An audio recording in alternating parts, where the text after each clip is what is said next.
On va changer la note de ces livres ensemble. Je sais pas vous, mais j'ai remarqué que ma manière de noter des livres a totalement changé au fil du temps.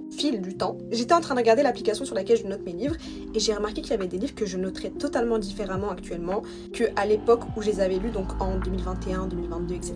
Du coup, je me suis dit que j'allais faire un petit concept sur TikTok pour vous partager ça avec vous. Donc on est parti, j'ai pris quelques livres que j'ai choisis dans ma bibliothèque. Alors on va commencer par le plus récent, donc un livre qui date de 2023 environ il me semble.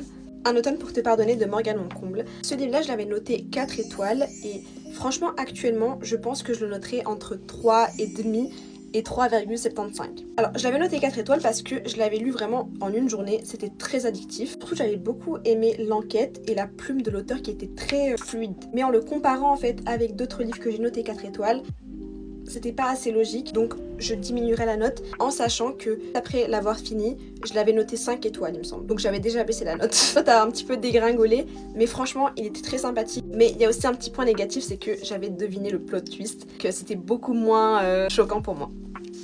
Le prochain livre, alors c'est Love and Other Words. Alors, si vous étiez là en 2021-2022, ce livre-là était tellement, mais alors tellement hype. J'étais super impatiente de le lire et je l'avais noté 5 étoiles.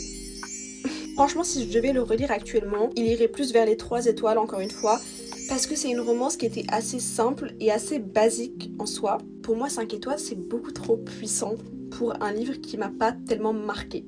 Après, je me souviens qu'il était très mignon, mais je sais pas, encore une fois, si vous avez connu cette hype, mais pour toi, était envahie.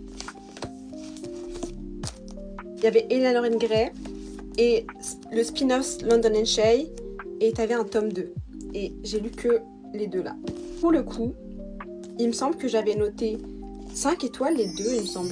Mais franchement, je me rappelle que Eleanor Grey m'avait beaucoup marqué. C'est un petit peu long, mais vraiment touché et j'avais trouvé vraiment très sympa au niveau de la romance.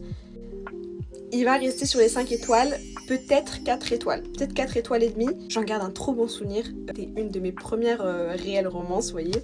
Contre, si je le relisais actuellement, peut-être que ça serait pas un coup de cœur.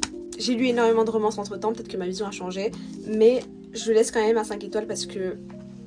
Et du coup, London and Shay, il me semble que j'avais noté également 5 étoiles, mais je crois que j'avais quand même moins aimé que Eleanor Grey.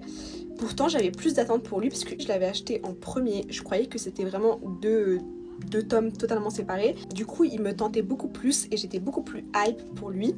Franchement, lui passerait peut-être à 4 étoiles parce que c'était une bonne lecture, mais j'ai pas continué le 2, donc ça veut tout dire. Ouais. J'ai l'impression qu'on n'en entend plus du tout parler, mais ils m'ont vraiment marqué et on a 2 livres de Morgane Moncomble encore une fois.